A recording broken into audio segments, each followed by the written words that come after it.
Le journal vert du Mali, voix de la nature pour protéger notre futur. Bonjour Monsieur Mélanie. Bonjour les représentants de moi. Je vais vous présenter une petite communication sur l'insalubrité au milieu universitaire.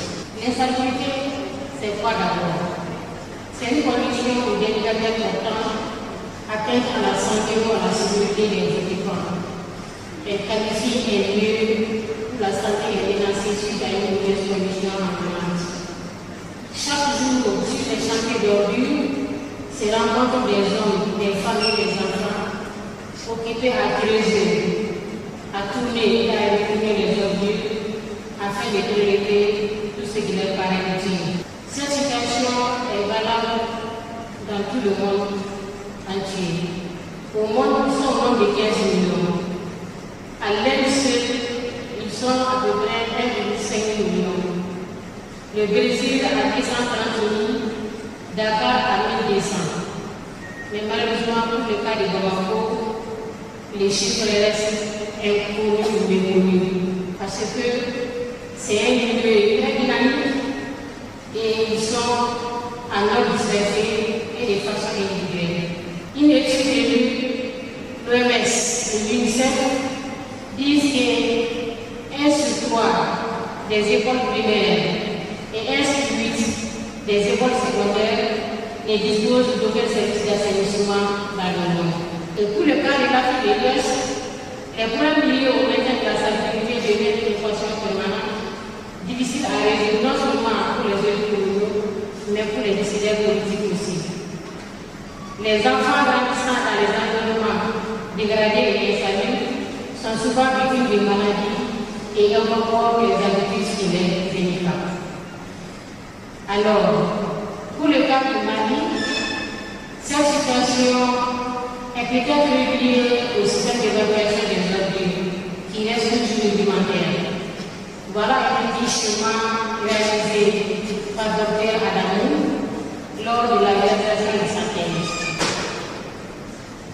Alors, qu'est-ce qu'une ordure? De quoi sont composées les ordures?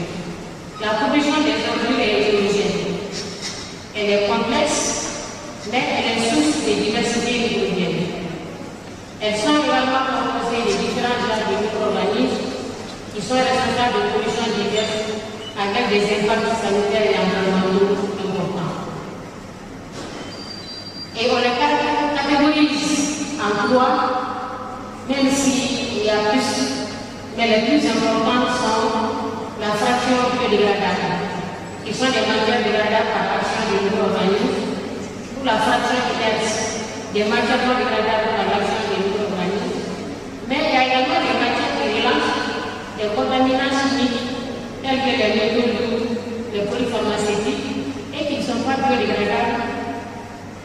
Il s'agit des bactéries, des métaux non ferrés, des solvants, des peintres et ainsi. Alors, d'où viennent ces déchets? Et quels sont les dangers qui se trouvent au niveau de ces déchets? Il faut savoir la proximité des sites de dépôts d'ordures ménagères avec les indications et facteurs de plusieurs dangers, des natures différentes, pouvant générer des risques environnementaux et sanitaires. Il peut également avoir d'autres sources de dangers. Il y a d'abord la présence des micro-organismes, comme les agents microbiens, les agents de la diarrhée aiguë, les moisissures, des pathologies pathogènes, comme les agents de l'éthanox, les agents bactériens, les coliformes pour décider que c'est quelques-uns. Alors, au niveau des risques, il y a plusieurs classifications des risques, qu'ils soient infectieux, chimiques, allergiques, cancérogènes, sanitaires ou géniques, mais aussi des surtout esthétiques. On a classé ces différents risques-là en 3 grandes rubriques. Il y a d'abord les risques au niveau de la santé, il y a des risques au niveau de l'environnement, mais il y a également avoir des risques professionnels, par exemple les accidents lors du tri des déchets ou de l'évacuation des déchets.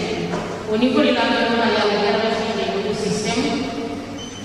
Et au niveau sanitaire, ils sont très nombreux. Une étude que les maladies infectieuses, sur 7 millions de décès par an, suite à des infections pneumoniennes, 7 à 8 millions seraient dus à des micro-organismes synthétiques des organes ménagères. On continue toujours avec les risques. Il y a plusieurs types de risques liés aux décharges. Le premier risque, c'est les risques environnementaux. Il y a la pollution des sols, de l'eau, de l'air, il y a la dégradation du paysage, il y a la perte de la biodiversité. Il y a également un autre risque qui est lié à la santé. Les décharges permettent de propager les maladies. Il y a la présence des bactéries, il y a la contamination également des ressources en eau. Il peut également avoir des incendies qui sont très fréquents pour le cas du Bamako. Il y a aussi des risques chimiques qui ne sont pas tellement visibles, mais qui sont plus dangereux que les autres risques qu'on vient de citer. Il y a aussi un élément à ne pas ignorer, ça c'est lié aux risques socio-économiques. La baisse de la qualité de vie des populations, la dépréciation des terres et des propriétés, le coût élevé lié surtout aux soins de santé, pour ne citer que ces quelques-uns. Il faut y ajouter également d'autres dangers, comme les dangers chimiques issus de l'incinération des ordures, ou alors comme le cas de la décharge de Badalou ici, les pouvoirs risquent qu'on a arrivé à identifier lors de la réalisation d'un de nos appuis. Il s'agit des risques liés à l'incinération des ordures. Il y a également la contamination des eaux du sol par les micro-organismes qui est très visible dans la première image. Il y a aussi l'exposition non seulement des personnes, mais également des animaux. Ça veut dire qu'il n'y a aucune espèce n'est. Comme d'autres maladies dangereuses pour les espèces, il peut y avoir les maladies respiratoires, la tuberculose, les maladies diarrhéiques, la dermatose, les microbes, les dangers chimiques issus de l'incinération, mais aussi la production du méthane qui est un élément de source de gaz à effet de serre. Alors, je dirais que qu'est-ce que c'est que déjà une décharge? Une décharge n'a pas de sexe, ni de couleur, elle s'adapte en fonction du temps, de l'espace et du contexte. Voilà quelques images, qu'ils soient en Afrique, en Europe, chez les Indiens, chez les Asiatiques, partout dans le monde, ce couleur est réussi, et chaque pays et chaque État a un seul défi à relever.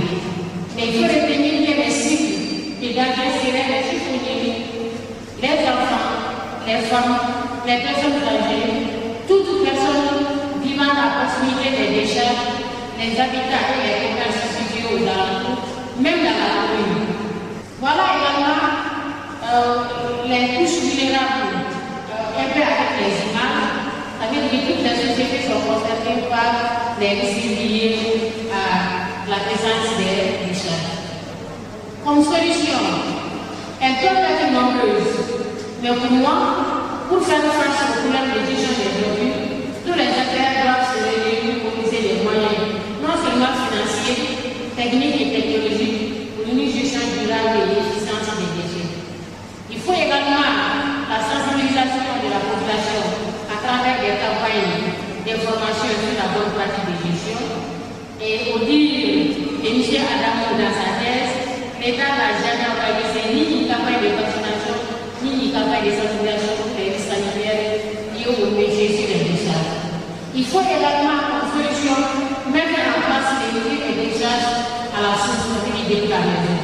Il faut améliorer la collecte, il faut valoriser surtout les déchets. Certes, il y a un état d'évaluation qui est là, mais il faut davantage valoriser ces déchets en les transformant en compost ou en autre chose. Il faut aussi créer des infrastructures adaptées à la gestion des déchets. Les politiques existent, mais il faut les renforcer par des actes concrets.